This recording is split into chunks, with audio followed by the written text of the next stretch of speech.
और अब बात कर लेते हैं प्रधानमंत्री नरेंद्र मोदी के खेल प्रेम की। तो भारतीय निशानेबाज लज्जा गोस्वामी का कहना है कि मोदी जी ने उनकी खेल यात्रा में बहुत मदद की। लज्जा ने बताया कि उनकी पहली राइफल पीएम मोदी की ओर से एक उपहार है। आप भी सुनिए मोदी के खेल प्रेम की कहानी लज्जा गोस्वामी की जुबानी। 2010 में कॉमनवेल्थ गेम्स में मेडल आया था मेरा। तब मेरे फर्स्ट वेपन मुझे मोदी सर ने गिफ्ट किया था। फर्स्ट टाइम हुआ कि मोदी सर के सामने कोई राइफल लेके गया होगा। ये मोदी सर ने बोला कि तुम आगे बढ़ो, हम गवर्नमेंट तुम्हारे साथ है, मैं तुम्हारे साथ हूँ। तो बहुत मोटिवेशन मिला था उस टाइम। 2006 में मैंने स्टार्ट किया शूटिंग, लेकिन मुझे ये था कि हाँ शूटिंग करना है या इंटरेस्ट है तो कैसे भी इसको करना है। तो 2006 में स्टार्ट हुआ, फिर 7, 8, 9, 10 धीरे धीरे शूटिंग होता रहा। एनसीसी ख़त्म हुआ, फिर खुद का भी वेपन मोदी सर ने ही मुझे दिया। बस ये था कि मेहनत की, एनसीसी ने सपोर्ट किया। फिर धीरे धीरे जैसे कॉमनवेल्थ में फर्स्ट टाइम 2010 में कॉमनवेल्थ गेम्स में मेडल आया था मेरा। तब मेरे फर्स्ट वेपन मुझे मोदी सर ने गिफ्ट किया था। फर्स्ट वेपन मेरा आया था और उस टाइम और मेडल जीतने के बाद खुशी तो थी ही, क्योंकि घर में सब बहुत खुश थे।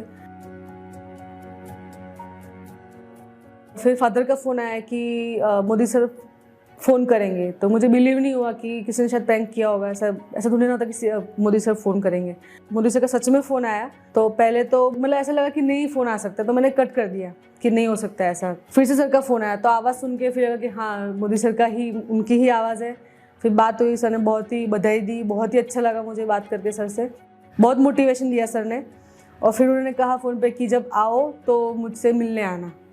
तो फिर बाद में वहाँ से मैं गुजरात आई वापस कॉम्पिटिशन के बाद।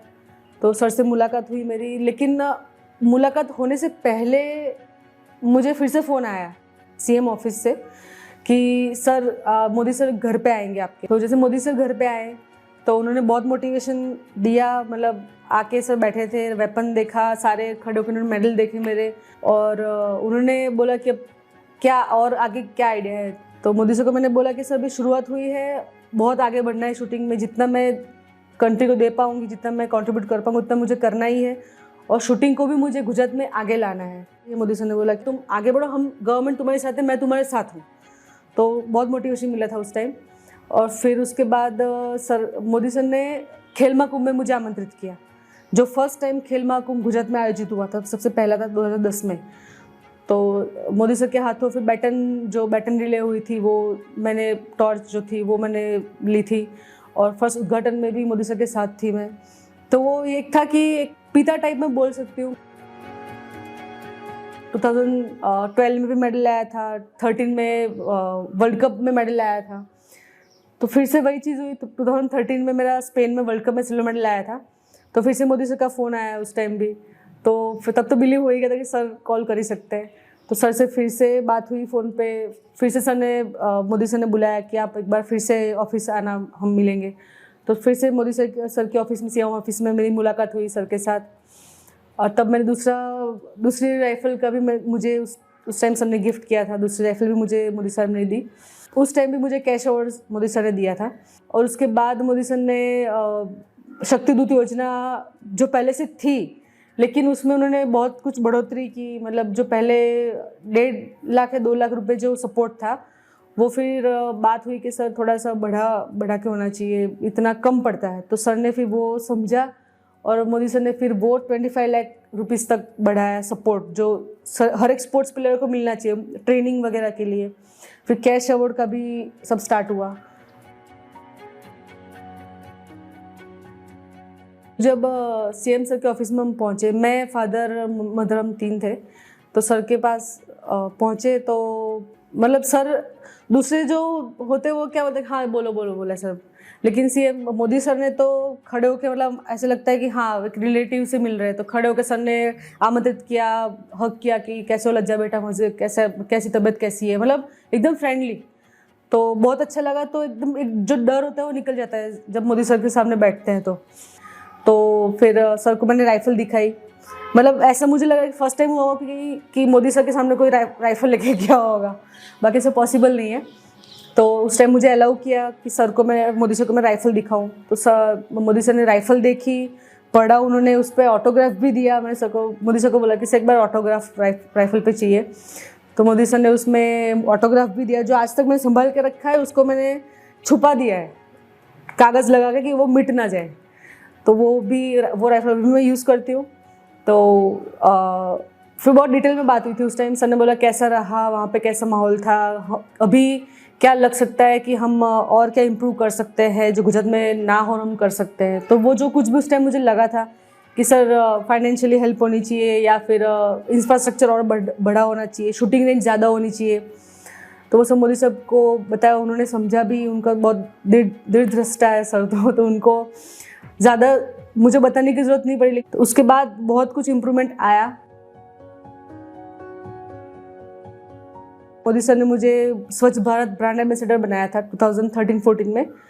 तो उस टाइम भी मोदी सर से मेरी दिल्ली में मुलाकात हुई थी। और अच्छी बात मोदी सर की सबसे मेन ये है कि वो नाम से जानते हैं। आप कितनी भी कम मिलो या ज़्यादा बार मिलो, मोदी सर को आपका नाम याद रहेगा ही रहेगा। हाँ बेटा कैसे हो। तो एक चीज़ वो बहुत अच्छी लगती है मुझे मोदी सर की जी। तो 2010 में जो कॉमनवेल्थ गेम्स में मेडल आया, सर मोदी सर से मुलाकात हुई मेरी, और तब मैं मानती हूँ कि उस टाइम से 2010 से सर से मुलाकात के बाद मेरा टर्निंग पॉइंट आया है लाइफ में, कि क्योंकि मोदी सर का फुल सपोर्ट हमेशा रहा है। एक तो मेरा घर देखा उन्होंने, किस तरीके से मैं आगे आई हूँ, उन्होंने मोदी सर ने वो देखा, और कितना स्ट्रगल किया है वो उन्होंने देखा। तो उनको वो फील हुआ कि जैसे मैं हूँ, 2-3 लोग और भी हमारे स्पोर्ट्स फील्ड में है जिनकी लाइफ में मोदी सर की वजह से टर्निंग पॉइंट आया है। और वो जो हमें एक फील होना चाहिए, बैक ऑफ द माइंड होता है कि हमें सपोर्ट मिल रहा है गवर्नमेंट से, मोदी सर से, एक मोटिवेशन मिलता है हमें। 2010 के बाद गुजरात में स्पोर्ट्स का बहुत ही इम्प्रूवमेंट आया है जो आता रहेगा फ्यूचर में। और इंडिया लेवल पर अगर आप देखेंगे तो बहुत ही जो खेलो इंडिया तक पहुंच गया है, और बहुत सारे स्टेडियम जो पहले नहीं थे अभी बहुत सारे स्टेडियम बन चुके हैं, और एक वर्ल्ड क्लास स्टेडियम होना उसमें बहुत अंतर है। तो अब जैसे ट्रांस स्टेडिया है, या हमारी शूटिंग की बात करें तो बहुत सारी शूटिंग रेंजेस जो बनी है, तो वो मोदी सर के आने के बाद बहुत सारी चेंजेस मैंने देखे। तो अगर आप देखें 2010 जब से मैंने शूटिंग शुरू किया तब से अभी तक की जर्नी देखें, तो जो मेरा सपना था कि मुझे शूटिंग को बहुत आगे लाना है, और जो मैंने इतने साल शूटिंग को दिए हैं, शूटिंग ने जो मुझे इतना आगे बढ़ाया है मोदी सर के सपोर्ट के साथ, तो वो मैं अचीव कर रही हूँ। मैंने मेरा खुद का एकेडमी बनाया है, और उसमें ऐसा है कि जो भी मुझे गवर्नमेंट की तरफ से कैश अवार्ड मिला, जो भी मिला, मैंने उसमें इन्वेस्ट किया। क्योंकि आनंद से या फिर जो ये एरिया है उसमें बहुत कम शूटिंग में थे, बहुत ही 1-2 लोग ही होंगे उस टाइम शूटिंग में। तो मोदी सर के सपोर्ट के साथ एकेडमी स्टार्ट हुआ मेरा। आनंद से ही मैंने 8 से 9 बच्चे एक ही साल में इंटरनेशनल ट्रायल्स के लिए क्वालिफाई हो जाए। मोदी सर के विजन के साथ, जो उनका विजन था और हम जैसे स्पोर्ट्स पर्सन की जो लाइफ है, उनका जो स्ट्रगल है, उनका जो भी मेहनत है, वो मोदी सर के विजन के साथ साथ चलते चलता 2010 से लेके अभी तक वो एक आप बोलेंगे तो साथ चलते चलते मैं भी यहाँ तक पहुँच गई हूँ कि मैं एक राइफल नहीं था, उसकी जगह आज मैं एक एकेडमी भी चला रही हूँ। इतने सालों में जो मुझे एक्सपीरियंस हुआ है उसमें मैं एक बात बोल सकती हूँ कि मोदी सर का स्पेशली स्पोर्ट्स पर्सन के लिए एक सॉफ्ट कॉर्नर है ही।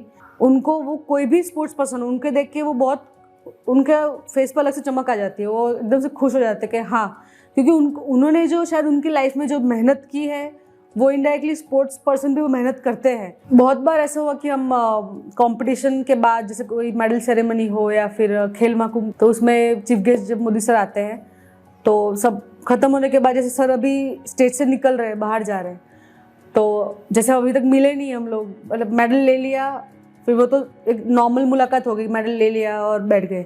लेकिन जब फिर से मुलाकात करनी है उसी टाइम, जैसे सर निकल रहे स्टेज से बाहर जा रहे हैं, तो हमें किसी से पूछने की जरूरत नहीं पड़ती थी कि सर से मिले नहीं मिले। हम सीधे जाके, जैसे सर चल रहे हैं तो पीछे दौड़ दौड़ के जाके मिल लेते थे सर से कि सर ऐसे मुलाकात कर लेते थे। तो सर ऐसा नहीं कि हाँ चलो ठीक है करके निकलते थे, ऐसा कभी नहीं हुआ। स्टेज पे रुकते थे, हाँ बेटा कैसे हो, मज़े, मतलब सब हालचाल पूछते थे।